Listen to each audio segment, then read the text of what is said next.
Hey friends, welcome to another episode of the Wyatt Matters Show, the only show that scours the interwebs for the hottest stories that are currently making the rounds today.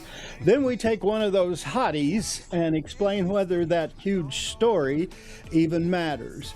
But then, if we think it does matter, we will also tell you why it matters. Get it? Got it. Good. Love it.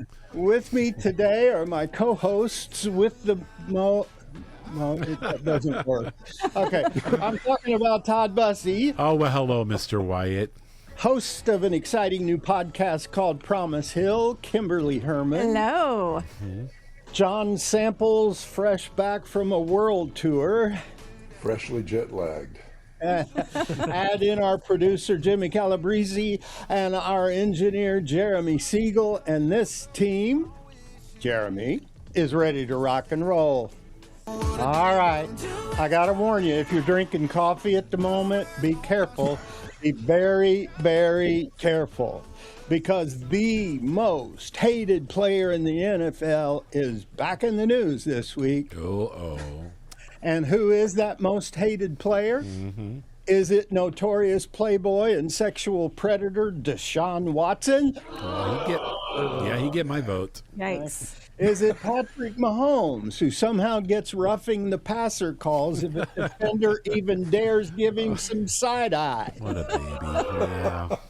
Yeah. And who, pray tell, is it? Well, according to several tracking polls that, I guess, keep track of these things, public enemy number one is that mustache-twirling tight end who is actually doing what Charlie Sheen only claimed he could do. Winning! That's right, folks. I'm talking about Travis Kelce. Travis. And why, dear team, is he so hated? Oh, I'm gonna Because... say because he won't stop winning. Like, who likes Well, a winner? he's tall. Yeah, tall. Yes, he's tall, handsome, talented, and rich. Choose a struggle, Travis. That guy. Like you to hated do him that. because she was always on the Jumbotron. Drove me Oh, nuts. that is annoying. It is annoying. And that's why we love to hate him. But if that wasn't enough, Travis just gave us another reason. So watch your coffee on this one. Well, it's only been 2.5 years, and you're right. I haven't gotten in an argument. Never once. All right. So I have a question. Is Travis lying? Lying might be too strong of a word, but we've never argued is really code for somebody in the house swallowed their tongue. No, he's a fibber. I think he's a liar. He's a fibber. Well, now, George been Clooney 2.5 would years. disagree. He was also on the same program. So Travis asked him the same question he was asked. You claim that you and your wife haven't gotten in a fight in 10 years. That's right. Are you lying? No, I'm not lying, Travis. Just asking. So, Kimberly, I'm asking this for a friend. Is a fight-free relationship even healthy? Well, here's the deal, friends. Disagreements are healthy and can spur on great discussions as long as you have two people willing to listen to each other.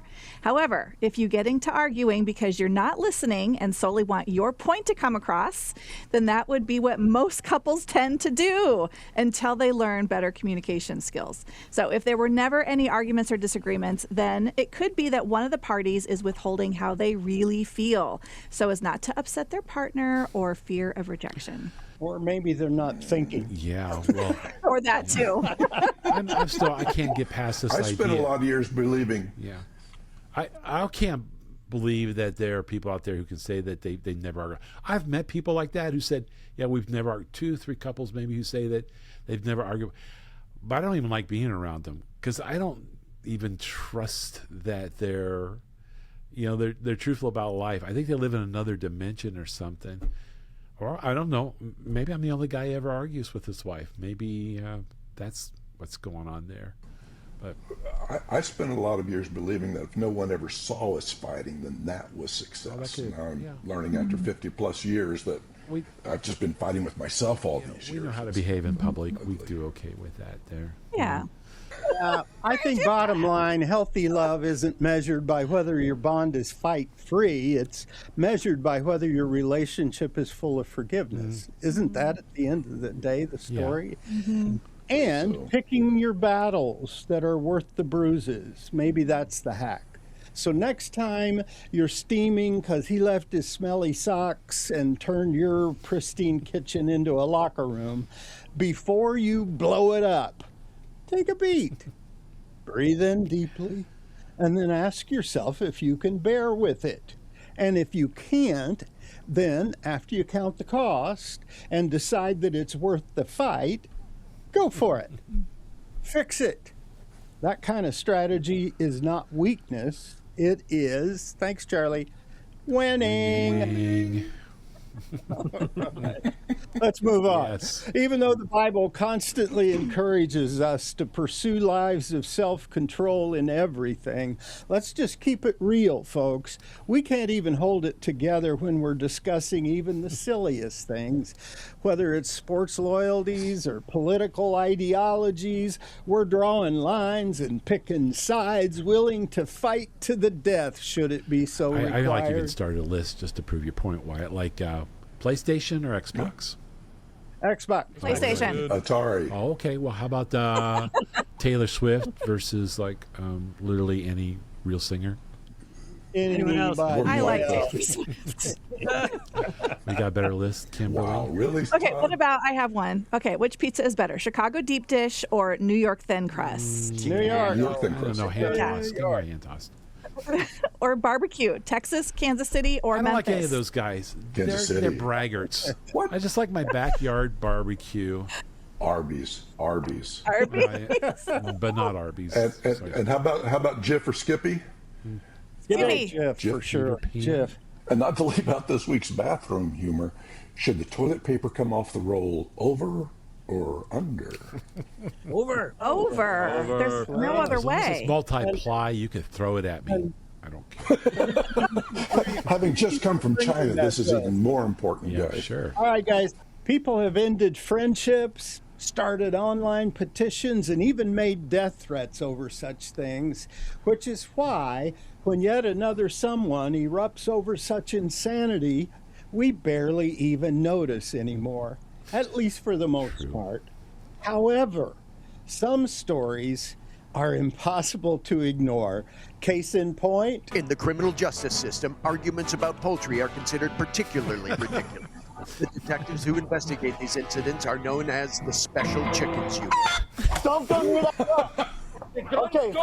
A man in Florida got into altercation with some men outside of a bar. Not just any Florida man, 44-year-old Peter Riera, who raises chickens and also looks exactly like a guy who raises chickens. And yes, they were drinking. There was a conversation about how many, I kid you not, how many eggs a chicken can lay. We've all been there. Pretty much every Thanksgiving argument, are we right? Okay, Todd, give us some of the most ridiculous facts. thing. Again, another Florida guy. It's a theme for our show.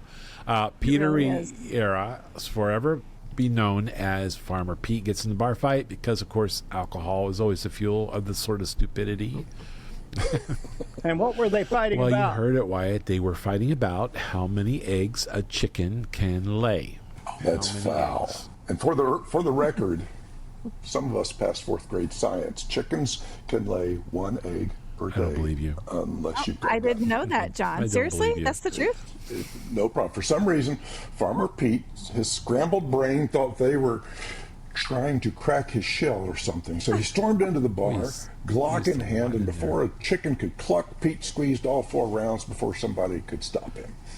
Fortunately, even his aim is free range and no one got hurt. But the police were called. Farmer Pete got arrested and had to trade in his overalls and bare feet for an excellent orange. That was really painful to sit through, John, but thank you for finding every egg analogy. Here's what I can't understand about that.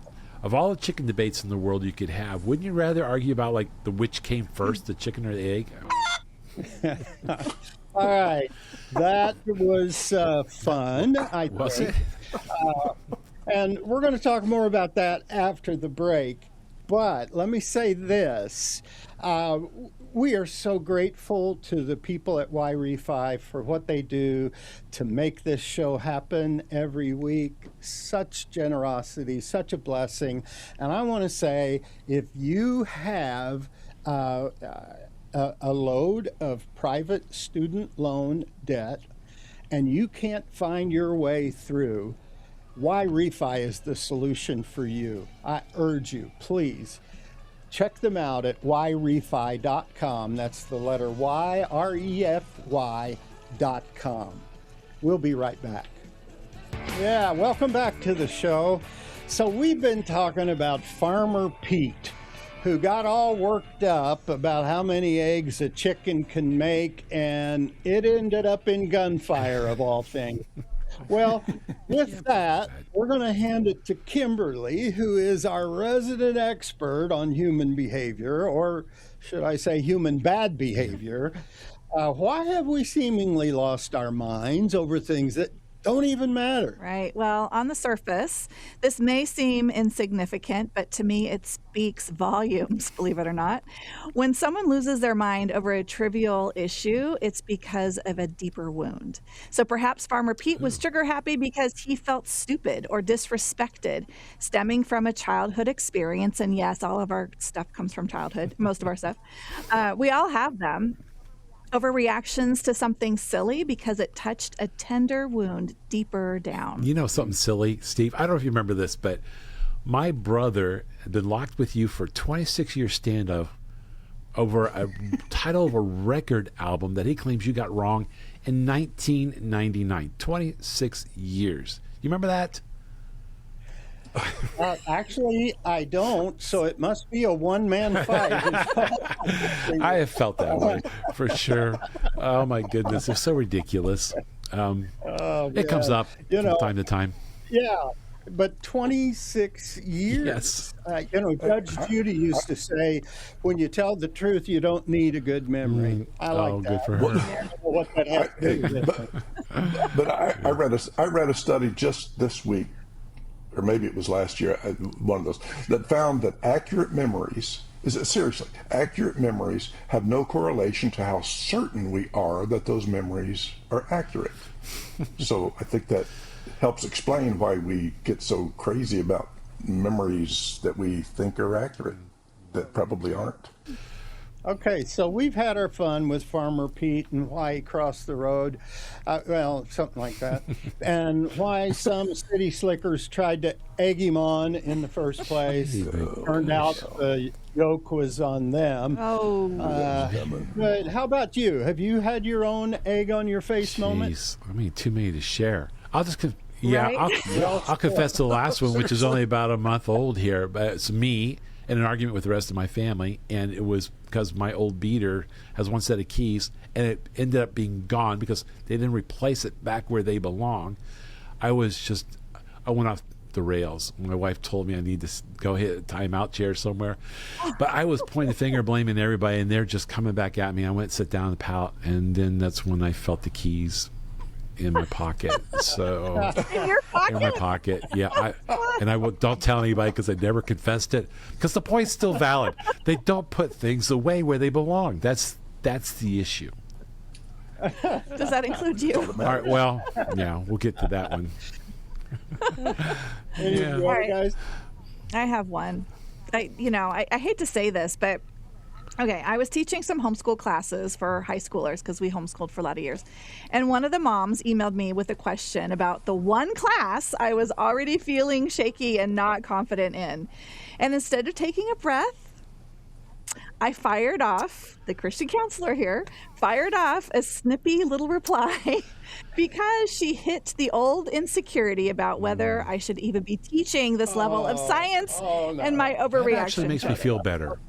That makes me feel better that the sane one among us actually can have a moment. Thank you, Kimberly. Yeah. You're welcome. We were flipping channels the other night and came up on the movie Twisters, the sequel. And I said, I'd really like to watch that. Well, my daughter and my wife looked at me like, what are you talking about? And my daughter made a comment, we just went through this 2 weeks ago. I went, you all are crazy. So we watched the movie Twisters, and it was nowhere near as good as the first one, but we got all the way through it. But it was, I've had some memory issues recently, and so it was significant enough that the next morning I got up and did a video journal on this whole thing just so there'd be a record of it. And when I went to save it, there was another video already there with the file name exactly like the one I just given, the one I just recorded, and I had done the same thing 2 weeks ago. The first time I didn't remember seeing Twisters. So I don't know if that's eggs. I don't know if that's eggs on the face or bona fide dementia, but like, it was hard to live down. Yeah, I think so. I just think we've lost the ability to laugh at ourselves, which is another reason that we bounce off of each other in this way. One of my big moments, and I may have shared this before, I was actually preaching I was a guest preacher at a church, and I suddenly had explosive diarrhea in the middle of my sermon. And it goes over. It worked out that I could have hidden it and kept it a secret, but stupid me, I didn't. And it's just one of the most memorable moments of my life that somehow I scurried off the stage rather awkwardly, but nobody seemed to notice. And I took care of business. The toilet paper was over, not under, by the way. I hope it was multiple ply for that sort of application. Yeah. I thought this was eggs on the face. Yeah. Well, here's where this lands for me. If we can't keep our cool during goofy chicken egg debates, how can we ever hope to stay calm when the pressure's really on? Yeah. Or to not panic when everybody around us is freaking out? I agree with Rudyard Kipling, the poet. He said, if you can keep your head when all about you are losing theirs, yours is the earth and everything that's in it, and which is more, you'll be a man. Wow, Wyatt, that was an excellent closer. But I have a question. Yes, was sir, please. Kipling? Was it Kipling or was it Rooster Cogburn? Yeah. Wasn't that good of a question, was it? I think it was rather poor, actually. Todd, do you have anything you want to add to this? We've got a little bit of you know time. what? I think this all comes down debates or whether we were trying to discreetly hide that something's health-wise going on. We're pleasers and we're performers.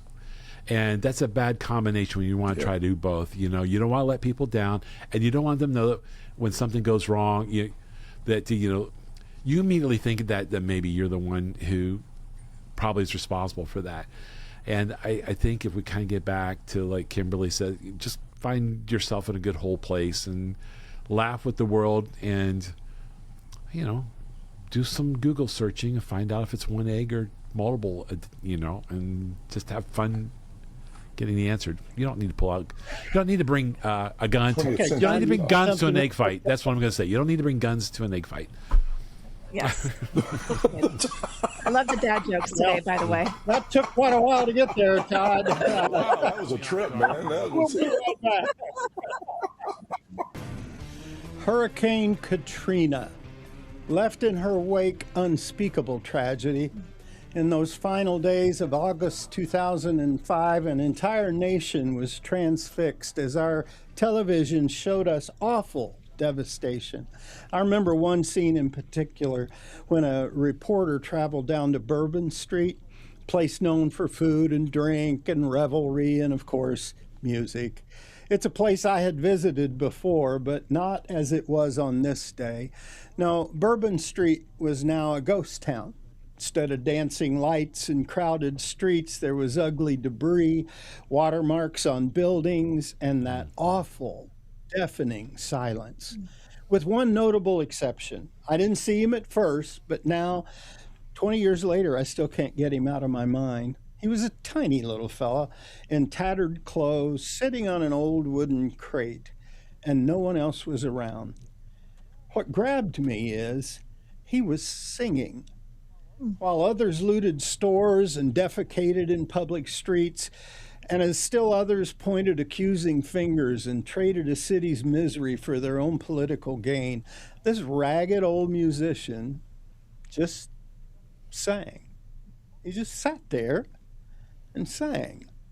I don't know what he was singing because the tune wasn't the point. The point was, in spite of the incredible disaster that had visited upon this man's once proud city, there he was, still showing up and doing the only thing he could do. One lone minstrel in a city typically brimming with song. On every side of him was the chaos of a city on life support, the rumbling of helicopters airlifting evacuees to any place but this place, the frenzied shouts of people screaming for rescue, for food, for hope. And yet there he sat, just strumming his guitar and tapping his feet. But what I remember is how he would just rear back his head and reach deep into his soul and just sing. Except this time, he wasn't playing for tips. There was not another soul on the street, just one cameraman and a talking head. So why did he even bother? I don't know. Maybe he was hoping others would join him. Or maybe the silence was too deafening. Or maybe he thought if nobody sang, his city's song might forever die. As I watched my hero play a song I couldn't even hear, I thought of another man who was just as determined to not allow either anyone or anything to steal his song either. You want to talk about violence? This man suffered every day with a physical handicap he described as a thorn in my flesh. But that's just the beginning of his pain. This man had been imprisoned multiple times. He had been beaten, stoned 3 times. He was involved in a shipwreck. He knew starvation, dehydration, chronic insomnia. And on top of all of that, the people who used to be his friends now wanted him dead. And yet this man named Paul, yeah, the great apostle Paul, he kept on singing anyway. Here's how the moment happened. He had just gotten to town when he began to be falsely accused of things he had never done. And yet without due process, he was tossed in a dungeon. And Paul and his travel buddy Silas spent their entire first night singing and praying anyway. While there, Paul also wrote a letter. And the theme of this letter, you're not going to believe this, he wrote a letter filled with resounding joy. Now, if there ever was a man who had every right to launch into a depressive, I'm going to wallow in my misery because my life is the pit, so I think I'm going to eat a worm moment, it was Paul. But no, he's singing. So here's my question. Given all that Paul went through, how did he maintain his positivity? And how could he keep singing when most everybody else in that same circumstance would be sniveling? Before you answer, I got another question. Maybe, just like my unnamed friend in Nolans and my apostle hero Paul friend in that dungeon, maybe life for you has also not been easy. Maybe you're just barely scraping by, just doing life, minding your business, getting up, going to work, taking care of the wife and kids, paying the bills, you know, the typical drill we all have to do. When suddenly and out of nowhere, a pink slip hits your inbox. Doctor calls with bad news. Your daughter's teacher delivers a nasty progress report. Someone you love tragically dies. The doctor says he sees something on your imaging, and it's not good. In the backwash of all that trauma, you get sucked into a black hole, right? Of doubt, depression, fear. Cold water is doused all over your dreams, and you doubt that your hope for a better life will ever return. We'll talk more about this after the break. It has been said that we are most idealistic when we're young.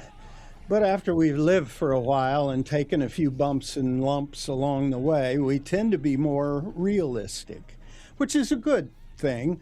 But the challenge is, how do I become more realistic without at the same time becoming a cynic? Here's what one man said about that. Realism is idealism that has been through the fire and is purified, but cynicism is idealism that has been through the fire and got burned.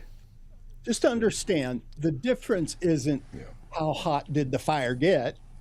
The difference is in the mindset and the perspective of the person going through that fire, right? And if we're not intentional, we'll grow increasingly more cynical with every new crisis that rears its ugly head. As we saw in the C block, if anyone had the right to go there, it was Paul. Given all he'd been through, he could have and maybe should have just given up. Instead, he sang. Paul sang. He got arrested on trumped-up charges. They booked him, stripped him, threw him in a rat-infested dungeon. They go with me, plopped the Apostle Paul in the pokey, hurled him in the hooskow, and bounced him into the big house. And yet, even while stuck in the slammer, chained hands and feet to a couple of sweaty prison guards, his life clearly in the balance, what does Paul do? He starts singing. Man, some of us can barely muster a smile when Starbucks runs out of pumpkin spice. Not Paul. No. Maybe it's just me, but I'd like to learn how to do that. We laugh at Farmer Pete for pointing his Glock at people just because they didn't know as much about chickens as he did. But is that really any worse than me pounding and stomping my feet because life hasn't gone the way I thought it should go? Or my equipment doesn't work when we're recording? Or I'm shaking my fist at heaven and cursing God because he has no right to treat me this way? How much better if I could just learn how to smile anyway, and to choose joy in the face of what are unsolvable problems. Wouldn't it be awesome to be able to say to God, our friends, whoever, I got no clue what God is up to, but right now, right here in the middle of this mess, I'm choosing joy. So back up, people. This old boy is about to sing. That's what Paul did. And because he did, I believe that's why God, right on cue, caused an earthquake to strike so that Paul's stocks and chains were released, the iron gate fell from its hinges, and Paul was free to make a run for it. Now, he didn't. He could have, but he didn't.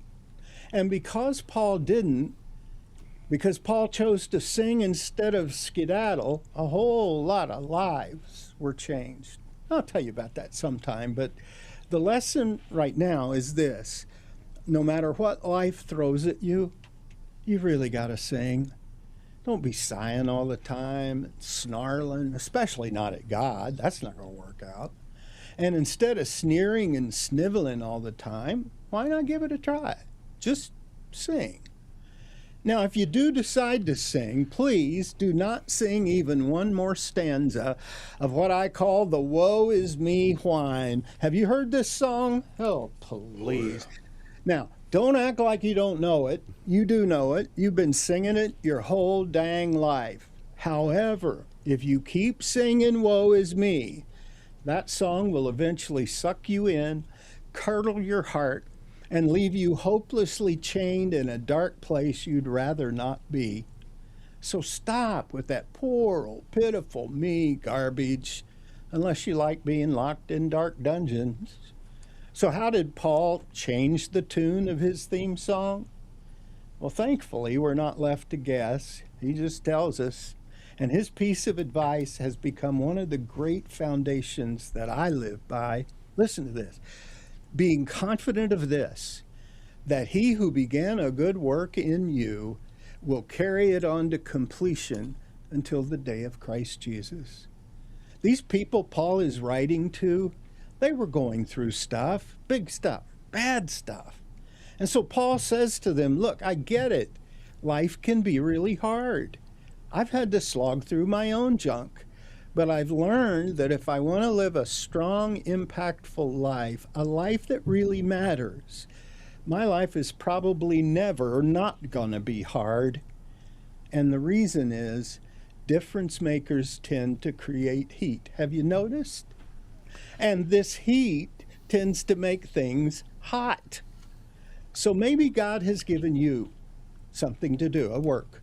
Maybe you're a leader at your job. Maybe you own a business. You might be a teacher, a parent, a project manager. Whatever the good work that God has given you to do, even if that work, by the way, is improving you, if God has helped you get that work started, he has promised that he who began that work will complete it. He will. He just will. Until the day that you die or the day Christ returns, whichever comes first, God will never, not ever, leave you in the lurch. He will not desert you or walk away from you. But instead, when the time is right, God's going to get you to the other side of whatever you're going through. He just will. That's God's promise. If he started the work, he'll keep the work alive. Whether it's by working on you or working with you or working through you, God will carry on that work until that work is all the way done. And just knowing that, and then choosing to rest on that, how could you not sing? So let me say it again. God will finish whatever he has started in your life. And he will keep making you better, stronger, and more effective at whatever it is you do until the work he has committed to complete is done. He will not quit on you even when you want to quit on yourself. He will not wave the white flag even though you're holding 12 of them. Now, you might want to hang it up, but he's committed to carry it on, and he will. Because he said, if I begin it, I will complete it. Just understand, he's the one doing the completing. Did you get that? This isn't you. Not saying you have nothing to do about it, but do you have any guess as to what you ought to be doing while God is doing all the heavy lifting? Let me give you a hint. Do, re, mi. Yeah. Just sing. That's your job. Just lift your voice, sing a song of praise, and smile as you do it, with a smile totally free from all that snark and sass. A song of sweet surrender where no sniveling or snarling is ever allowed. Because you know that you have God's faithful promise that he will. He said he would, so he will carry you all the way through. And if you think I'm overstating the case, I want you to listen to another verse. It also comes straight from God's book. Listen to this. For it doesn't matter how many promises God has made, they are all, what? Yes, in Christ Jesus. All of them. They are yes. There's an old Swedish proverb that says, those who wish to sing will always find a song. I love that. So I guess it all comes down to whether you really want to. God has given you his promise, plus his personal guarantee that his promise is good. So what that means is how you respond to his promise is entirely up to you. You have the freedom, because God has given this amazing promise, you have the freedom to be as happy as you want to be. Or you can be a total drag.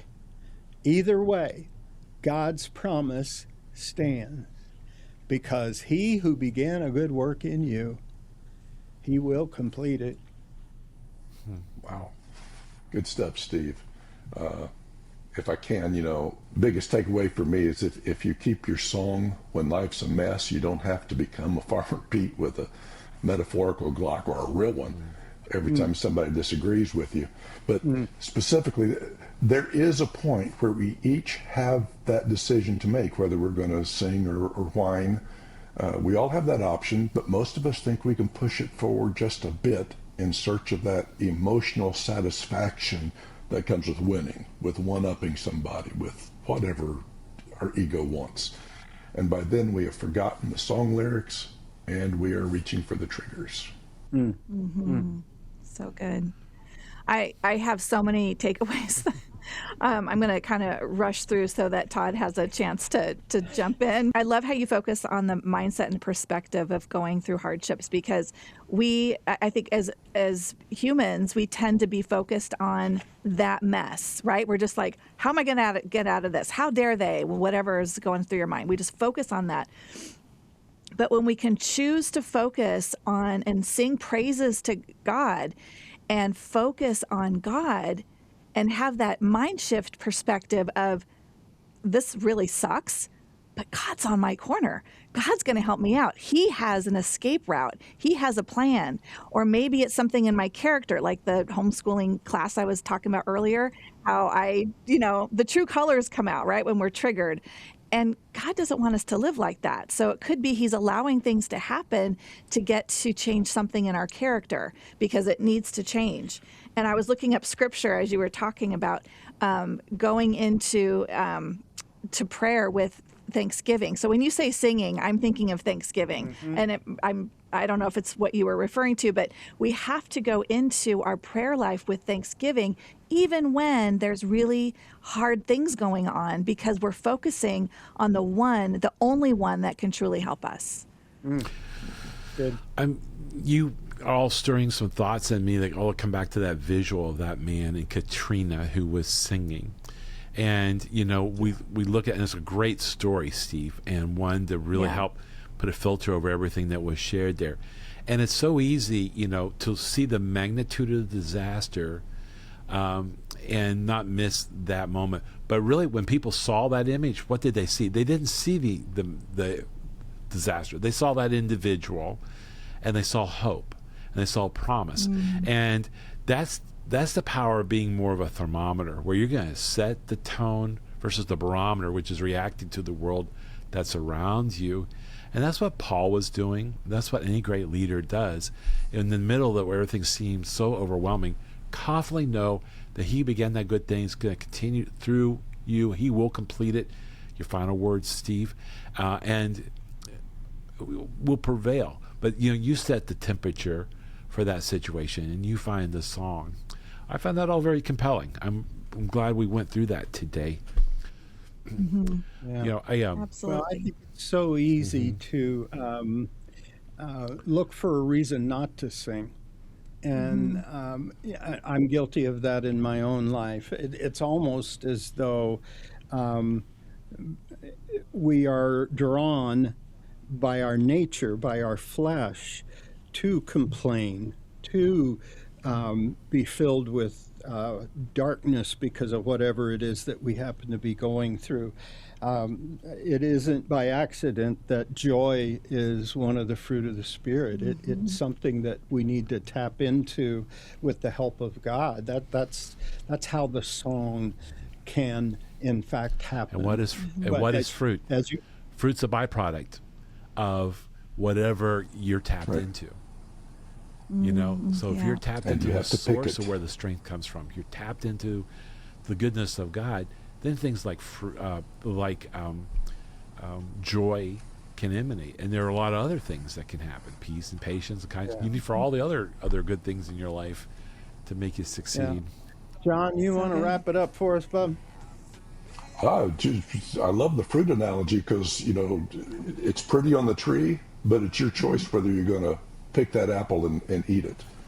Yeah. Well, there you go. I think that the joy is just a perfect example. Yeah. I want to thank you guys for being with me today, and thank you for listening. We will see you again next time.